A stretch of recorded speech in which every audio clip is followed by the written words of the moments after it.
Okay, let's think about this. What if you could take someone who seems perfectly, well, normal, maybe even good, and just by changing their situation, Hmm. unlock something else, something maybe disturbing? That is the question, isn't it? It's right at the core of the Stanford Prison Experiment. Such a notorious study. Absolutely. Famous, infamous, maybe people still talk about it, argue about it decades later. It hits on something fundamental about power and maybe human nature itself. Exactly. And the initial idea seems straightforward enough, right? It was all about roles. Could putting someone in the role of, say, a prison guard or a prisoner, could that actually matter more than their personality? Right. Could the uniform make the man, so to speak? So let's get into how it actually happened. This was back in 71, summer of 71. Philip Zimbardo, the psychologist leading it. As Zimbardo, he sets up this fake prison, like right in the basement of a building at Stanford. Jordan Hall, yeah. And they get these college students, 24 of them, all checked out beforehand, psychologically healthy. Okay, so seemingly average guys. Yeah. And then what? They just flip a coin. Pretty much. Random assignment. You're a guard, you're a prisoner. And the plan was, what, 2 weeks? The 2 week simulation. But they really tried to make it feel real from the get-go, didn't they? Oh, definitely. The prisoners, they didn't just show up. They were actually arrested at their homes by real Palo Alto police officers. Wow. Yeah, sirens, handcuffs, the whole deal. Taken to the station, booked, fingerprinted, strip searched, and then they got to the mock prison. So they're already being processed like criminals. And I remember reading they used numbers, not names. That's right. Prisoner 819, prisoner 8612. Takes away their identity, makes them anonymous. It's all part of that de-individuation process. And the guards. What were their instructions? Well, they had some rules, like no physical violence was supposed to be allowed. Solitary confinement was limited, I think, to an hour at a time. Okay. But beyond that. A lot of leeway. Their main job was just to maintain order, keep control of the prison. And Zimbardo himself wasn't just observing from afar. No, he jumped right in, didn't he? He was the prison superintendent. Exactly, and his graduate students were wardens and officials, so the researchers were part of the experiment structure. Which, in hindsight, seems like a huge conflict of interest, but maybe we can get back to that. It's definitely something to unpack. But initially, it looked like this intense, maybe ethically tricky, but potentially groundbreaking way to see how people really react to these roles. But it didn't play out over 2 weeks. Not even close. No way. Things went south, incredibly fast. The whole thing just deteriorated. It got dark really quickly. How quickly are we talking? Within days. The psychological distress, especially among the prisoners, was getting severe. Guards were becoming more authoritarian. Some even seemed, well, cruel. To the point where they had to stop it. Yep. Pulled the plug after only 6 days. 6 out of Plan 14. 6 days. That's astonishing. Mm. A 2-week study called off because it became too real, too disturbing, in less than half the time. It just immediately makes you ask, what on earth happened in that basement? How could things escalate so dramatically? And that's exactly what we want to dig into today. Because the story most people know, the one about the power of the situation, well, it's not the whole story. There are new facts, critical reevaluations that have come out since then. Twists in the tail, definitely. Things that really challenge that initial interpretation. So let's start with that initial take. What was the story Zimbardo told right after the experiment? The main takeaway, the headline version, was pretty stark. It was all about the situation. Put good people in a bad place, give them power or take it away, and their behavior changes dramatically. The guards become tyrannical, the prisoners become passive or distressed. Exactly. Zimbardo argued it showed how easily people could slip into prescribed roles, even leading to what he termed evil actions. Especially when you add things like anonymity, the numbers, the uniforms, and that feeling of de-individuation where you lose your sense of self. You feel less responsible because you're just a number or just a guard doing your job. Right. The situation overrides the individual. That was the powerful and, frankly, scary conclusion that came out initially. But, like you said, that conclusion started getting questioned. Pretty heavily, actually. Oh, yeah. Over the years, researchers, journalists, they started digging deeper. People like Ben Bloom, for instance, who had a personal connection to Zimbardo's arguments about situationism and wrote a really critical piece. And what did they find? What were the main criticisms?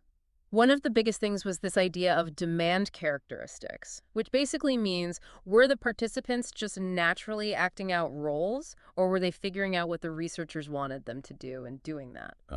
So were they being subtly, or maybe not so subtly, pushed? There's evidence suggesting that yes. Recordings and participant accounts seem to show researchers, including Zimbardo's team, encouraging the guards to be tougher. Like coaching them. Kind of. You hear staff members saying things like, we need to create a more prison-like atmosphere. You guys need to be firmer. That really challenges the idea that this was all spontaneous behavior just bubbling up from the role itself.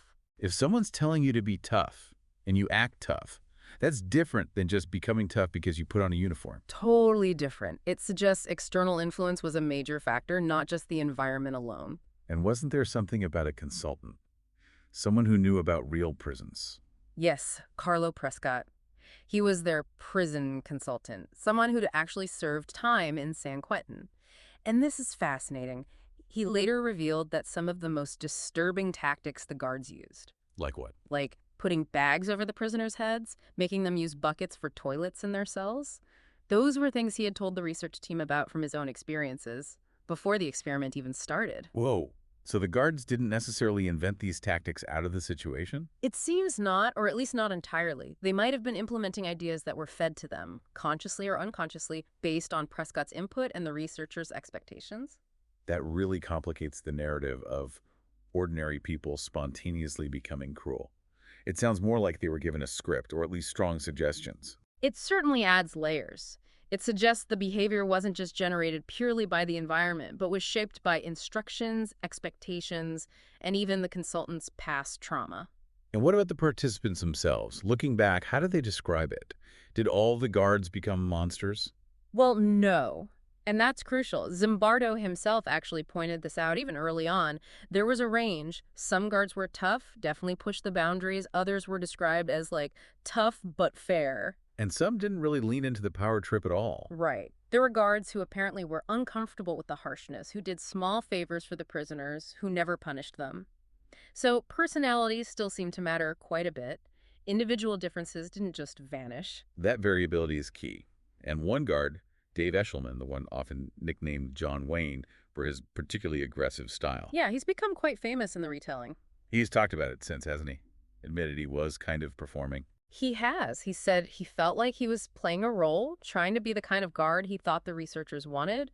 He even mentioned kind of enjoying the power, which adds another layer again. So performance, expectation, maybe some genuine sadism mixed in. Mm, It's messy. very messy. And then you look at the prisoners. One of the most famous incidents involved prisoner 8612, who had that very dramatic emotional breakdown early on. Yeah, that's often cited as proof of the experiment's power. But he later came forward and said his breakdown was mostly faked. He described it more like an improv exercise to try and get released because he wanted to study for his GREs. Seriously, an improv exercise, Yeah. that changes things dramatically, doesn't it? If one of the key examples of psychological distress was potentially an act. It really does. It forces you to question how much of what we saw in those tapes was a genuine psychological reaction to the situation and how much might have been people acting out roles within this intense artificial setup. How do you even separate the two? It's almost impossible. So the initial story was, situation is king, personality doesn't matter much. But the reevaluation suggests, hold on, instructions mattered, expectations mattered, who the people were before they walked in mattered. Precisely. It's not that the situation has no power, obviously it does, but it seems it wasn't the all-powerful personality-erasing force it was initially made out to be. It interacted with these other factors in complex ways. So how does this shift our thinking about real-world events? I mean, the Stanford Prison Experiment was brought up a lot in discussions about the abuses at Abu Ghraib prison in Iraq. It became a go-to explanation. The idea was, look, Abu Ghraib is like Stanford writ large, a toxic situation, power dynamics, de-individuation, leading ordinary soldiers to do terrible things. The bad barrel rather than just bad apples argument. Exactly. But if the Stanford experiment itself is built on shakier foundations than we thought, if coaching and expectations played such a big role, Then using it as a direct explanation for something like Abu Ghraib becomes problematic. it urges caution, at least. You can't just say, oh, it's a situation and leave it at that. While the environment is undoubtedly important, these revaluations highlight we also need to consider training, orders, explicit or implicit, leadership, individual predispositions, and how people interpret their roles. It's not just the barrel. The apples and who's telling them how to behave in the barrel still matter. Okay, so let's try and wrap our heads around this deep dive. We started with this really iconic, almost chilling study that seemed to show how easily situations could turn good people bad. The power of roles seemed immense. But as we dug deeper, the picture got way more complicated. We've got questions about demand characteristics where the guards coached, The influence of the prison consultant suggesting tactics, the fact that not all guards acted the same, showing personality, still played a part. and even participant accounts suggesting some of it might have been performance rather than pure psychological reaction. So the big takeaway isn't some simple answer like situation makes people evil. It's much more, well, nuanced. It's about this complex dance between the environment we're in, the instructions we get, and who we fundamentally are. Right. Does the environment create the cruelty, or does it just give permission, maybe even encouragement, for certain aspects of human nature to come out, especially when there's authority and unclear rules? It's a critical distinction. Have people tried to test these ideas more carefully since, without the methodological issues of the original? Yes, there have been more recent studies trying to look at elements like anonymity, power, and group dynamics in more controlled ways, Hmm. often without explicitly assigning roles like guard or prisoner. And what do they find? Interestingly, some research, like studies involving individuals specifically selected for high moral character, found that you don't necessarily see the same spontaneous aggression or dominance emerge just from anonymity or group settings unless there's some kind of direct prompting or leadership pushing things in that direction. So the evil doesn't just automatically switch on without some kind of nudge. It seems leadership and explicit expectations might be more critical than the original SPE interpretation suggested. It really makes you think differently about those clear-cut cases of good versus evil you sometimes see portrayed, right? Right. When you factor in everything we've discussed about Stanford, the systems, the expectations, the individual accountability, how should we interpret those situations? It's not so black and white.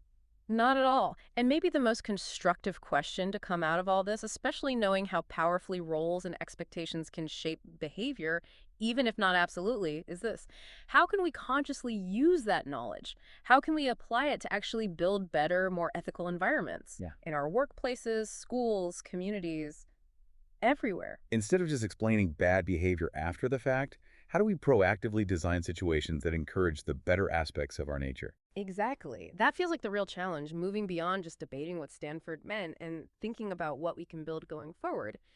It demands we look past easy answers and really grapple with the full, complex picture of why people do what they do.